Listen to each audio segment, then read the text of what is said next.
وبما أني قادري أقول أدرك عبدك جيلاني أدرك عبدك جيلاني۔ نوجوان ساتھیوں، بزرگوں اور دوستوں، عزیز بچوں، السلام علیکم ورحمۃ اللہ وبرکاتہ۔ الحمد للہ رب العالمین، والعاقبۃ للمتقین، والصلاة والسلام علی سید الانبیاء والمرسلین، وعلی آلہ واصحابہ اجمعین، اما بعد، فاعوذ باللہ من الشیطان الرجیم، بسم اللہ الرحمن الرحیم۔ ان رحمت اللہ قریب من المحسنین، آمنت باللہ صدق اللہ مولانا العظیم، وصدق رسولہ النبی الامین المکین الکریم، ونحن علی ذلک لمن الشاہدین والشاکرین، والحمد للہ رب العالمین۔ کچھ کہنے اور سننے سے پیشتر آئیے ہم اور آپ مل جل کر انتہائی خلوص و محبت کے ساتھ گنبد خضرا میں آرام فرمانے والے آقا و مولا، مدنی تاجدار، دونوں عالم کے مالک و مختار، سید ابرار و اخیار جناب احمد مجتبی محمد مصطفیٰ صلی اللہ علیہ وسلم کی بارگاہ میں جھوم جھوم کر درود شریف کا نذرانہ عقیدت پیش کریں اور پڑھیں، اللہم صلی علی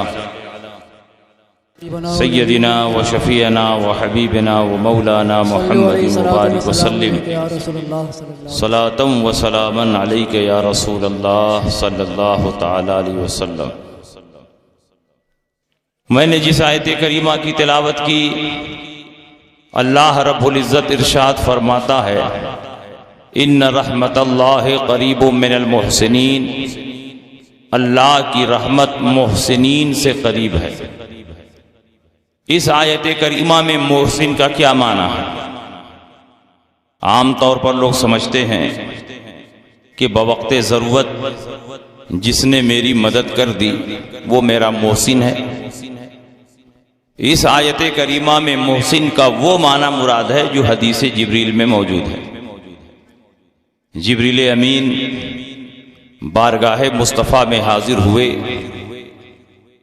اور ایک باادب شاگرد جیسے استاذ کے سامنے دو زانو بیٹھتا ہے، اس طرح جبریل امین بیٹھے، اپنے گھٹنے کو حضور کے گھٹنے میں سٹا لیا، اپنے دونوں ہاتھوں کو اپنے زانو پر رکھ لیا اور حضور علیہ السلام سے چند سوالات کیے۔ یا رسول اللہ، ایمان کیا ہے؟ یا رسول اللہ، اسلام کیا ہے؟ یا رسول اللہ، احسان کیا ہے؟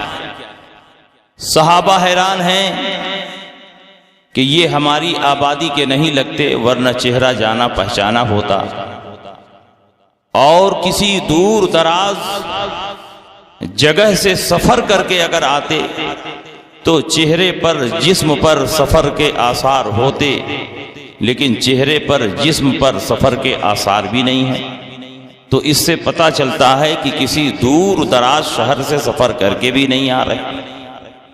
صحابہ اکرام حیران ہیں۔ جبریل امین ایک باادب شاگرد کی طرح حضور علیہ السلام سے سوالات کرتے اور حضور علیہ السلام جو جواب عطا فرماتے تصدیق بھی کرتے۔ صدقتا، آپ نے سچ فرمایا۔ جب تیسرا سوال کیا، یا رسول اللہ، احسان کیا ہے؟ تو اللہ کے نبی نے ارشاد فرمایا، الاحسان ان تعبد اللہ کأنک تراہ فإن لم تکن تراہ فإنہ یراک۔ احسان یہ ہے کہ تو اللہ کی اس شان سے عبادت کرے کہ گویا تو اللہ کو دیکھ رہا ہے، اور اگر یہ کیفیت پیدا نہ ہو تو کم سے کم یہ کیفیت پیدا ہو کہ اللہ مجھے دیکھ رہا ہے۔ جس آدمی میں یہ کیفیت پیدا ہوتی ہے اس آدمی کو محسن کہتے ہیں۔ محسن کا معنی نیکوکار، محسن کا معنی پرہیزگار، محسن کا معنی اللہ کا مقرب بندہ۔ مطلب یہ کہ جو اللہ والوں سے قریب ہوتا ہے وہ رب کی رحمت سے قریب ہو جاتا ہے، اور جو اللہ والوں سے دور ہوتا ہے وہ رب کی رحمت سے دور ہو جاتا ہے۔ اور اس آیت کریمہ کی عملی تفسیر اگر سمجھنا چاہتے ہیں تو آپ سنیے ایک مثال۔ کچھوچا مقدسہ کے ایک بہت بڑے بزرگ ہیں حضور علی حسین اشرفی میاں رحمت اللہ علیہ، جن کا چہرہ اتنا حسین و جمیل اور خوبصورت تھا کہ کتنے سارے لوگ آپ کا چہرہ دیکھ کر مسلمان ہو گئے۔ ہزاروں ہزار لوگوں نے، لاکھوں لاکھ لوگوں نے آپ کے ہاتھ پر توبہ کی اور آپ کے مرید بن گئے۔ اعلیٰ حضرت عظیم البرکت ایک جگہ ارشاد فرماتے ہیں کہ میں غیر عالم کی تقریر نہیں سنتا، لیکن حضور اشرفی میاں رحمت اللہ علیہ کی تقریر سنتا، اس لیے کہ یہ اگرچہ مدرسے کے فارغ نہیں ہیں لیکن اللہ نے ایسا علم و عرفان عطا فرمایا ہے کہ جس موضوع پر زبان کھولتے ہیں شریعت کے دائرے میں گفتگو کرتے ہیں، آپ کی تقریر کا ایک ایک جملہ میزان شریعت پر کھڑا اترتا ہے۔ تو ان کی تقریر میں سنتا ہوں۔ آج لوگ سمجھتے ہیں جو مدرسے میں 9 سال پڑھ کے فارغ ہو گیا وہی عالم۔ عالم وہ نہیں ہے جو 9 سال پڑھ کے فارغ ہو گیا۔ عالم حقیقت میں وہ ہے جس کے اندر اتنی صلاحیت پیدا ہو گئی کہ اپنی ضرورت کے مسائل کتابوں سے بغیر کسی مدد کے نکال سکے، چاہے وہ مدرسے میں 5 سال پڑھا ہو یا 9 سال پڑھا ہو یا اپنے گھر ہی میں پڑھا ہو، چاہے اس کے پاس سند ہو یا نہ ہو، پگڑی بندی ہو کہ نہ ہو، وہی عالم ہے۔ سمجھ رہے ہیں کہ نہیں سمجھ رہے ہیں؟ حضور اشرفی میاں رحمت اللہ علیہ ایک مرتبہ رامپور تشریف لے گئے، اور رامپور کا نواب آپ کا معتقد اور مرید تھا۔ اشرفی میاں نے خبر بھیجوائی کہ فلاں تاریخ کو فلاں وقت میں رامپور پہنچ رہا ہوں۔ نواب صاحب نے پوری ریاست میں اعلان کر دیا کہ حضور اشرفی میاں فلاں تاریخ کو فلاں وقت آنے والے ہیں، اس لیے زیادہ سے زیادہ مسلمان ان کے استقبال کے لیے جمع ہو جائیں اور شایان شان ان کا استقبال کیا جائے۔ جس دن اشرفی میاں ڈولی میں سوار ہو کر پہنچے، ہزاروں ہزار لاکھوں لاکھ مسلمان وہاں پر موجود تھے، اور نواب صاحب کا حکم تھا رامپور کے اطراف کے سارے مسلمان جمع ہو گئے، حویلی مسلمانوں سے کھچا کھچ بھر گئی، اور جب اشرفی میاں ٹولی میں سوار ہو کر تشریف لے گئے تو نواب صاحب آگے بڑھے، آگے بڑھ کر حضرت کا استقبال کیا، ڈولی سے ان کو نیچے اتارا اور اپنے محل میں لے گئے، حویلی میں لے گئے، اور ایک اونچے پلنگ پر سرہانے بٹھا دیا، اور نواب صاحب خود پائیتی بیٹھ گئے۔ سارے مسلمان اس پلنگ کے چاروں طرف پھیل گئے، یہاں تک کہ محل کے باہر دھوپ میں بھی بہت سارے مسلمان بیٹھے رہے۔ حضور اشرفی میاں رحمت اللہ علیہ سرہانے بیٹھے ہیں پلنگ پر، اور نواب صاحب پائیتی بیٹھے ہیں، اور آپ کو پنکھا جھل رہے ہیں۔ نواب صاحب پنکھا جل رہے ہیں، پلنگ کے آس پاس بھی بہت سارے مسلمان بیٹھے۔ حضور اشرفی میاں مسلمانوں کو نصیحت فرماتے ہیں، اللہ والوں سے قریب رہو گے تو رب کی رحمت سے قریب رہو گے، اور جو اللہ والوں سے دور ہوتا ہے وہ رب کی رحمت سے دور ہو جاتا ہے۔ اچانک ایک جاہل کھڑا ہوا اور اس نے کہا، حضرت آپ کی یہ بات مجھ کو سمجھ میں نہیں آتی کہ جو اللہ والوں سے قریب ہوگا وہ رب کی رحمت سے قریب ہوگا، اور جو اللہ والوں سے دور ہوگا وہ رب کی رحمت سے دور ہو جائے گا۔ آپ کی یہ بات مجھ کو سمجھ میں نہیں آتی۔ اشرفی میاں نے فرمایا کہ اس آدمی کو یہاں سے اٹھا کر محل کے باہر دھوپ میں بٹھا دیا جائے۔ اس آدمی کو وہاں سے اٹھا کر، پلنگ کے پاس بیٹھا ہوا تھا، وہاں سے اٹھا کر باہر دھوپ میں بٹھا دیا گیا۔ آدھا گھنٹہ تک بیٹھا رہا، اس کی حالت خراب ہو گئی۔ دل ہی دل میں سوچنے لگا کہ میں نے بھی کیا حماقت کی، پلنگ کے پاس بیٹھا ہوا تھا، نواب صاحب پنکھا جھل رہے تھے، ہوا لگ رہی تھی، اور میرے سر کے اوپر چھت کا سائبان بھی تھا، اب یہاں دھوپ میں بٹھا دیا گیا ہوں، میرے اوپر چھت بھی نہیں ہے، ہوا بھی نہیں مل رہی ہے، اور دھوپ کی وجہ سے پورا کپڑا خراب ہو چکا ہے۔ میں نے بہت بڑی غلطی کی جو حضرت کی بات میں ٹانگ لڑا دی۔ جب اتنی سی بات اس نے سوچی تو حضور اشرفی میاں نے فرمایا کہ اس آدمی کو قریب بلایا جائے۔ اس آدمی کو بلایا گیا، وہ آدمی قریب آیا تو آپ نے فرمایا پلنگ کے پاس جہاں بیٹھے ہوئے تھے وہاں بیٹھ جاؤ۔ وہ آدمی پلنگ کے پاس بیٹھ گیا۔ نواب صاحب پنکھا جھل رہے ہیں۔ حضور اشرفی میاں نے فرمایا کہ نواب صاحب آپ پنکھا مجھ کو جھل رہے ہیں کہ اس کو جھل رہے ہیں؟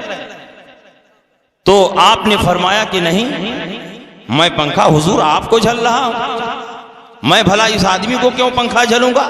اس سے اچھے اچھے تو میرے نوکر چاکر ہیں۔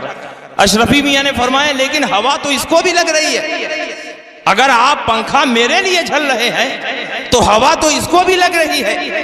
تو نواب صاحب نے کہا حضور یہ آپ کے بالکل قریب پلنگ کے پاس بیٹھا ہے تو ہوا اس کو بھی لگ رہی ہے۔ تو آپ نے فرمایا نادان تم نے سمجھا، نواب صاحب پنکھا میرے لیے جھل رہے ہیں لیکن تو مجھ سے قریب ہے تو ہوا تجھے بھی لگ رہی ہے۔ بالکل اسی طرح جو اللہ والوں سے قریب ہوتا ہے وہ رب کی رحمت سے قریب ہو جاتا ہے۔ اللہ کی رحمت اللہ والوں کے لیے اترتی ہے اور جو اللہ والوں سے قریب ہوتا ہے وہ رب کی رحمت سے قریب ہوتا ہے۔ اور اسی کو قرآن عظیم میں فرمایا ان رحمت اللہ قریب من المحسنین، اللہ کی رحمت محسنین سے قریب ہوتی ہے۔ سبحان اللہ سبحان اللہ۔ اور یہ تو حدیث شریف میں بھی آیا کہ بزرگوں کے صدقے میں بارش برستی ہے، بزرگوں ہی کی وجہ سے دشمنوں پر فتح یابی ملتی ہے، بزرگوں ہی کی وجہ سے مصیبت والوں سے مصیبت کو دفع کر دیا جاتا ہے۔ مشکات شریف کتاب الفتن باب ذکر الیمن والشام میں یہ حدیث موجود ہے۔ ان شرح بن عبید انہو قال ذکر اہل الشام عند علی رضی اللہ تعالی عنہ۔ حضرت شرح بن عبید سے مروی ہے کہ حضرت علی کرم اللہ تعالی وجہ الکریم کے پاس اہل شام کا ذکر ہوا، اور یہاں اہل شام سے مراد حضرت امیر معاویہ اور ان کے متبعین ہیں۔ وقیل العنہم یا امیر المومنین، اور کہا گیا کہ اے امیر المومنین آپ اہل شام پر یعنی امیر معاویہ اور ان کے ساتھیوں پر لعنت بھیجیے۔ قال لا فإنی سمعت رسول اللہ صلی اللہ تعالی علیہ وسلم یقول، میں نے حضور علیہ السلام کو فرماتے ہوئے سنا الابدال یکونون بالشام وهم 40 رجلا كلما مات رجل ابدل الله مكانه رجلا يسقى بهم الغيث وينتصر بهم على الأعداء ويصرف عن أهل الشام بهم عذاب۔ آپ نے ارشاد فرمایا کہ میں اہل شام پر لعنت نہیں بھیج سکتا، کیونکہ اہل شام میں تو بڑے بڑے بزرگان دین ہیں، ابدال ہیں، اللہ کے ولی ہیں، غوث ہیں، کتب ہیں۔ اللہ کے نبی سید عالم صلی اللہ علیہ وسلم نے ارشاد فرمایا کہ شام میں 40 ابدال ہوں گے، اور جب ایک ابدال کا انتقال ہوگا تو اللہ دوسرے شخص کو اس کی جگہ پر قائم فرما دے گا، اور انہی کے واسطے سے بارش طلب کی جاتی ہے، انہی کے واسطے سے دشمنوں پر مدد طلب کی جاتی ہے، اور انہی کے ذریعے سے اہل شام پر نازل ہونے والا عذاب ٹال دیا جاتا ہے۔ میں آپ سے پوچھنا چاہتا ہوں جب ابدالوں کی یہ شان ہے کہ ان کے ذریعے اگر مدد طلب کی جائے تو پروردگار عالم مدد نازل فرما دے، دشمنوں پر فتح یابی طلب کی جائے تو اللہ رب العزت دشمنوں پر فتح یاب کر دے، اہل شام پر مصیبت نازل ہو اور ان کے وسیلے سے دعائیں مانگی جائے تو یہ مصیبت ٹل جائے۔ تو کیا اللہ کے نبی سید عالم صلی اللہ علیہ وسلم ان ابدالوں سے لاکھوں لاکھ اور کروڑوں کروڑ درجہ افضل و اعلیٰ نہیں ہیں کہ اگر ان کے وسیلے سے دعا مانگی جائے تو رب کی بارگاہ میں قبول ہو جائے، ان کے وسیلے سے فتح یابی کی دعا مانگی جائے تو دشمنوں پر فتح مل جائے، اگر کوئی مصیبت نازل ہو رہی ہو تو نبی کے وسیلے سے دعا مانگی جائے تو اللہ کے نبی کے صدقے میں وہ مصیبت دفع ہو۔ تو ابدالوں سے بدرجہ افضل و اعلیٰ تو ہمارے نبی ہیں۔ اس لیے جو اللہ والوں سے قریب ہوتا ہے وہ رب کی رحمت سے قریب ہوتا ہے، اور اللہ والوں کو وسیلہ بنانا یہ کفر اور شرک نہیں، ہر زمانے کے اہل اسلام کا طریقہ رہا، یہاں تک کہ صحابہ کرام نے خود نبی اکرم صلی اللہ علیہ وسلم کو وسیلہ بنایا ہے۔ کیا صحابہ سے زیادہ ہم توحید سمجھنے والے ہیں؟ کیا صحابہ سے زیادہ ہم شرک سمجھنے والے ہیں؟ توحید اور شرک کا مفہوم صحابہ نے دنیا کو سمجھایا ہے، تو کیا صحابہ خود مشرک ہو سکتے ہیں؟ نہیں۔ اللہ کے نبی نے بخاری شریف میں ارشاد فرمایا، میں دنیا سے جا رہا ہوں لیکن مجھے اس بات کا خوف نہیں کہ اے میرے صحابہ تم مشرک ہو جاؤ گے۔ واللہ لا اخاف علیکم ان تشرکوا بعدی ولکنی اخاف علیکم ان تنافسوا فیہا، میں دنیا سے جا رہا ہوں لیکن اس بات کا خوف نہیں کہ تم میرے بعد مشرک ہو جاؤ گے۔ تم لوگ شرک کر ہی نہیں سکتے، ہاں تمہارے درمیان اختلاف ہوگا، تمہارے درمیان جھگڑا ہوگا۔ تاریخ اٹھا کر دیکھ لو، جنگ جمل ہوئی، جنگ صفین ہوئی، صحابہ میں جنگیں ہوئی، نبی کا فرمان صحیح ہوا، تو نبی کا یہ فرمان بھی صحیح ہے کہ صحابہ کبھی مشرک نہیں ہو سکتے، اور صحابہ نے ایک دو بار نہیں بے شمار مرتبہ نبی کے وسیلے سے دعائیں مانگی۔ آئیے ثبوت کے لیے ایک حدیث پیش کرتے ہیں، حدیثیں تو بہت ہیں، ترمذی شریف ابواب الدعوات میں یہ حدیث موجود ہے۔ اس حدیث کے راوی حضرت عثمان ابن حنیف ہے، فرماتے ہیں کہ نبی اکرم صلی اللہ علیہ وسلم کی خدمت میں ایک نابینا صحابی حاضر ہوئے اور انہوں نے کہا یا رسول اللہ میرے لیے دعا فرما دے کہ میری آنکھ روشن ہو جائے۔ حضور علیہ السلام نے فرمایا صبر کرو ثواب ملے گا۔ صحابی رسول نے دل میں سوچا جب نبی کا دامن پکڑ لیا ہے تو ثواب کی کیا کمی ہے؟ فرمایا یا رسول اللہ میں تو چاہتا ہوں کہ میری آنکھ روشن ہو جائے تاکہ آپ کے جمال جہاں آرا کا دیدار کر سکوں۔ نبی نے فرمایا ٹھیک ہے، جاؤ تازہ وضو کرو، مسجد کے کونے میں کھڑے ہو جاؤ، 2 رکعت نماز پڑھو، اور نماز پڑھنے کے بعد میرے وسیلے سے اس طرح دعا مانگنا، اللہم انی اسألک واتوجہ الیک بنبیک محمد نبی الرحمہ انی توجہت بک الی ربی فی حاجتی ہذہ لتغضی لی اللہم فشفع فیہا۔ اے اللہ میں تجھ سے مانگتا ہوں، تیری طرف متوجہ ہوں، اس نبی کے وسیلے سے جس کو نبی رحمت بنا کر تو نے اس دنیا میں مبعوث فرمایا ہے۔ یا رسول اللہ میں اللہ کی طرف متوجہ ہوں آپ کے وسیلے سے، اے میرے پروردگار نبی کی شفاعت کو میرے حق میں قبول فرما لے۔ حدیث کے راوی فرماتے ہیں نماز پڑھنے کے بعد جیسے ہی انہوں نے نبی کے وسیلے سے دعا مانگی ہے، گئے تھے تو نابینا تھے اور واپس آ رہے ہیں تو ان کی دونوں آنکھیں روشن ہو کی ہیں، دونوں آنکھیں چمک رہی ہیں۔ یہ اس بات کی دلیل ہے کہ نبی کے وسیلے سے دعا مانگنا، اگر شرک ہوتا تو نبی اپنے وسیلے سے دعا مانگنے کی تعلیم نہ دیتے، صحابہ کبھی بھی نبی کے وسیلے سے دعا نہ مانگتے، اور اللہ رب العزت اس شرکیہ دعا کو کبھی قبول نہ فرماتا۔ نبی کا تعلیم دینا، صحابہ کو اس پر عمل کرنا اور اللہ کا اس دعا کو قبول کر لینا، یہ اس بات کی دلیل ہے کہ نبی کو وسیلہ بنانا یہ شرک اور بدعت نہیں بلکہ نبی پر مضبوط ایمان رکھنے کا حصہ۔ اسی لیے اعلی حضرت فرماتے ہیں آج لے ان کی پناہ، آج مدد مانگ ان سے، کل نہ مانے کے قیامت میں اگر مان گئے۔ سبحان اللہ۔ اب بتائیے یہ تو اللہ کے نبی ہیں، کچھ لوگ اس پر یہ اعتراض کرتے ہیں کہ یہ تو زندگی میں وسیلہ بنانے کی حدیث ہوئی، مرنے کے بعد صحابہ نے نبی کو وسیلہ بنایا ہو تو اس کا کوئی ثبوت پیش کر دیجئے۔ پہلے تو زندگی ہی میں وسیلہ بنانے کے یہ منکر تھے، اور جب یہ حدیث پیش کیجئے تو پیترا بدل کے کہیں گے کہ نہیں مرنے کے بعد والی کوئی حدیث پیش کیجئے۔ تو آئیے وہ حدیث بھی آپ کے سامنے پیش کر دیں۔ امام تقی الدین سبکی رضی اللہ تعالیٰ عنہ شفاء السقام فی زیارت قبر خیر الانام میں ایک روایت نقل فرماتے ہیں کہ آقا کائنات سید عالم صلی اللہ تعالیٰ علیہ وسلم کا جب وصال ہو گیا، حجرہ عائشہ میں آپ کو دفن کر دیا گیا، تو مدینہ منورہ میں زبردست قحط پڑا، صحابہ پانی کی ایک ایک بوند کے لیے پریشان ہونے لگے، انسان بدحال ہونے لگے، جانور بھوکوں مرنے لگے، کھیتیاں سوکھنے لگی، یہاں تک کہ ہر طرف تباہی اور بربادی۔ صحابہ کرام حضرت عائشہ صدیقہ کی خدمت میں حاضر ہوئے کہ صحابہ کرام پانی کی ایک ایک بوند کے لیے تڑپ رہے ہیں، پورا مدینہ